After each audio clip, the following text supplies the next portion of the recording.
पहला क्वेश्चन है हमारा, फ़ारेनहाइट स्केल में पानी का क्वथनांक कितना होता है? 212 degree Fahrenheit, 180 degree Fahrenheit, 150 degree Fahrenheit और 100 डिग्री फ़ारेनहाइट।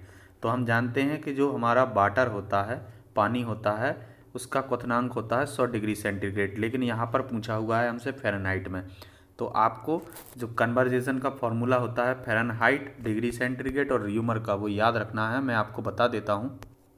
ये आपका फॉर्मूला है C/100 यानी सेंटीग्रेड डिवाइड बाय 100 F-32/180, और ये R फॉर आपका र्यूमर स्केल होता है R डिवाइड बाय 100।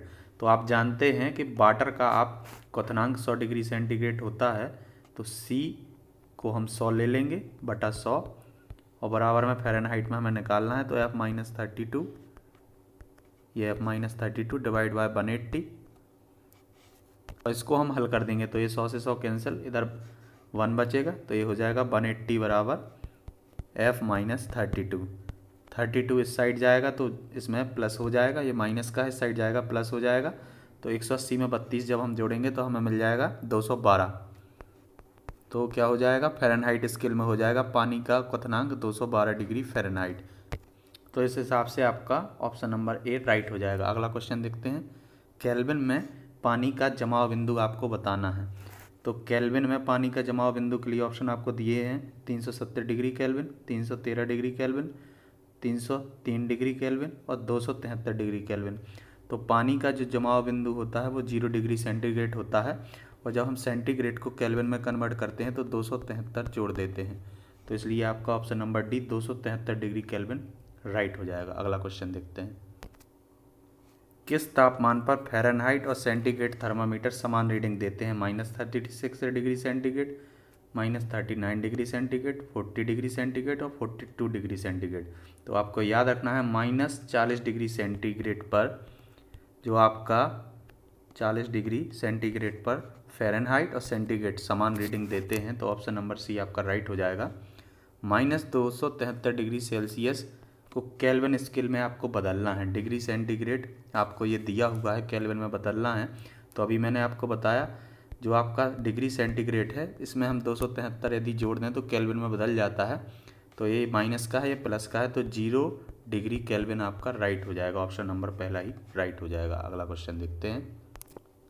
तापमान को क्या संदर्भित करता है? यह ऊर्जा का एक रूप है, यह ऊष्मा की अवस्था बताती है, यह किसी पदार्थ की ऊष्मा को निर्दिष्ट करता है, यह 1 कैलोरीमीटर द्वारा मापा जाता है। तो जो तापमान आपका संदर्भित करता है, यह एक ऊष्मा की अवस्था आपको बताता है तापमान। तो ऑप्शन नंबर बी आपका राइट हो जाएगा। It tells the state of heat. अगला क्वेश्चन, ऊष्मा की एसआई इकाई क्या है? कैलोरी, जूल, सेंटीग्रेड हीट इकाई, ब्रिटिश थर्मल इकाई। तो इसका राइट आंसर हो जाएगा आपका जूल। जूल क्या है? आपकी एसआई यूनिट है, काहे की? ऊष्मा की या हीट की। तक यदि आपने एग्जाम रेडियस को सब्सक्राइब नहीं किया है तो इस चैनल को आपको सब्सक्राइब कर लेना है। इस चैनल से आपको निश्चित ही मदद मिलेगी। अगला क्वेश्चन है, ऊष्मा को मापने के लिए किस उपकरण का उपयोग किया जाता है? कैलोरीमीटर, थर्मामीटर, पायरोमीटर और बैरोमीटर। तो ऊष्मा को मापने के लिए हम कैलोरीमीटर का उपयोग करते हैं, और टेम्परेचर को मापने के लिए थर्मामीटर का, और जब हम कम टेम्परेचर मापते हैं तो थर्मामीटर का उपयोग करते हैं, जब हाई टेम्परेचर मापते हैं इंडस्ट्री लेवल पर तो पायरोमीटर का उपयोग करते हैं, और जो दबाव हम मापते हैं प्रेशर, तो उसके लिए हम बैरोमीटर का उपयोग करते हैं। तो यहाँ पर पूछा गया था ऊष्मा को मापने के लिए, तो कैलोरीमीटर ऑप्शन नंबर ए आपका राइट हो जाएगा। अगला क्वेश्चन, 1 ग्राम पानी का 1 डिग्री सेंटीग्रेड तापमान बढ़ाने के लिए आवश्यक ऊष्मा की मात्रा को क्या कहेंगे? विशिष्ट ऊष्मा, कैलोरी, ब्रिटिश थर्मल इकाई। तो 1 डिग्री सेंटीग्रेड आपको तापमान बढ़ाना है 1 ग्राम पानी का, तो उसको हम बोलते हैं कैलोरी। ऑप्शन नंबर बी आपका राइट हो जाएगा। अगला क्वेश्चन देखते हैं। किस प्रकार की ऊष्मा का संचरण ऊपर की ओर प्रवाह द्वारा होता है? Which kind of heat transmission take place by upward flow? Conduction, convection, radiation या रिफ्लेक्शन। तो जो ऊष्मा का आपको पूछा गया है ऊपर की ओर प्रवाह, ये होता है संवहन या कन्वेक्शन में। जैसे कि आप कोई पानी गर्म करते हैं, तो जो नीचे का वाटर होता है वो यहाँ से आप गर्म कर रहे हैं, माना कि, तो जैसे आप यहाँ से गर्म कर रहे हैं तो यहाँ का पानी गर्म हो जाएगा, तो ये जो ऊपर का पानी होगा ये नीचे आ जाएगा। तो इसी को क्या बोलते हैं हम? कन्वेक्शन या संवहन बोलते हैं। तो ऊष्मा का जो प्रवाह होता क्या है, ऊपर की ओर होता है, वो होता है आपका कन्वेक्शन में। ऑप्शन नंबर बी राइट हो जाएगा।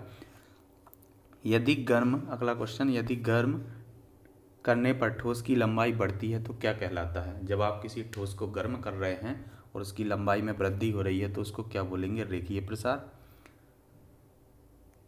सुपरफेशल प्रसार, घनीय प्रसार या क्षेत्रफल प्रसार। तो इसका राइट आंसर हो जाएगा आपका लीनियर एक्सपांशन यानी रेखीय प्रसार। ऑप्शन नंबर ए राइट हो जाएगा। अगला क्वेश्चन देखते हैं। Which one has the highest thermal conductivity? किसमें ऊष्मा चालकता सर्वाधिक होती है?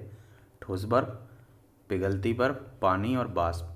तो यहाँ पर हमसे पूछा गया है सबसे ज़्यादा ऊष्मा चालकता किसमें होती है, तो ये ठोस बर्फ में होगी। ऑप्शन नंबर ए आपका राइट हो जाएगा। अगला क्वेश्चन देखते हैं। तापमान में प्रति किलोग्राम मूल लंबाई में परिवर्तन को क्या कहा जाता है? घर्षण गुणांक, रेखीय प्रसार गुणांक, सुपरफेशल गुणांक या घनीय गुणांक। तो यहाँ पर बोला गया है तापमान में प्रति किलोग्राम मूल लंबाई में वृद्धि। तो जब लंबाई में वृद्धि होगी तो इसको हम हमेशा बोलेंगे रेखीय प्रसार गुणांक, coefficient of linear expansion. Option number b आपका राइट हो जाएगा।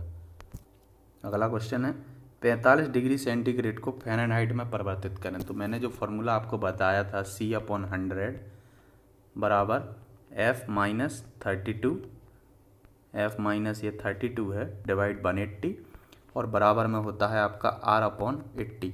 तो ये फॉर्मूला आपको याद रखना है, किसी में भी कन्वर्ट करने को एग्ज़ाम में आपसे पूछा जा सकता है।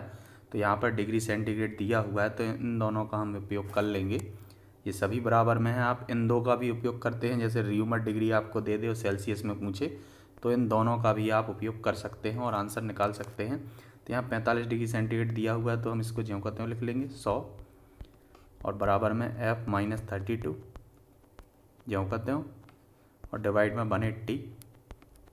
तो यहाँ से एक ज़ीरो से एक ज़ीरो इसको हम कैंसिल कर सकते हैं। उसके बाद 10 को 45 से कर लेंगे तो यहाँ 9 मिल जाएगा, 9 पना 45 और 5 दूना 10, यहाँ 2 मिल गया। और फिर 9 का गुणा हम 18 में कर देंगे, यहाँ 3 गुणा कर देंगे तो ये हो जाएगा 9 गुणा 18 और डिवाइड में 2 है और ये -32 है, इस साइड आएगा तो प्लस का 32 हो जाएगा। तो इसको हम पहले हल कर लेंगे तो ये मिल जाएगा हमें 9। तो ये 9 नाम 81 और 32, 81 और 32 को जब आप जोड़ दोगे तो आपको मिल जाएगा 112 डिग्री फ़ारेनहाइट। तो ऑप्शन नंबर सी आपका राइट हो जाएगा। यदि आपको अभी भी डाउट है तो आप बैक करके देख सकते हैं, आपको निश्चित ही समझ में आ जाएगा। 3000 डिग्री सेंटीग्रेड तक लाल गर्म धातुओं के तापमान को मापने के लिए किस उपकरण का उपयोग किया जाता है? Radiation pyrometer, thermoelectric pyrometer, bimetal thermometer या एल्कोहल थर्मामीटर। तो जो लाल गर्म धातुएं हैं 3000 डिग्री सेंटीग्रेड के लिए तापमान आपको मापना है तो इसके लिए हम radiation pyrometer, option number A आपका राइट हो जाएगा, इससे हम मापेंगे। यहाँ पर ये हमारे प्रेशर, टेम्परेचर और हीट के क्वेश्चन समाप्त होते हैं, ऑब्जेक्टिव क्वेश्चन। वीडियो पसंद आया हो तो वीडियो को आपको लाइक शेयर करना है और चैनल को आपको सब्सक्राइब कर लेना है। मिलते हैं नेक्स्ट वीडियो में। Thanks for watching.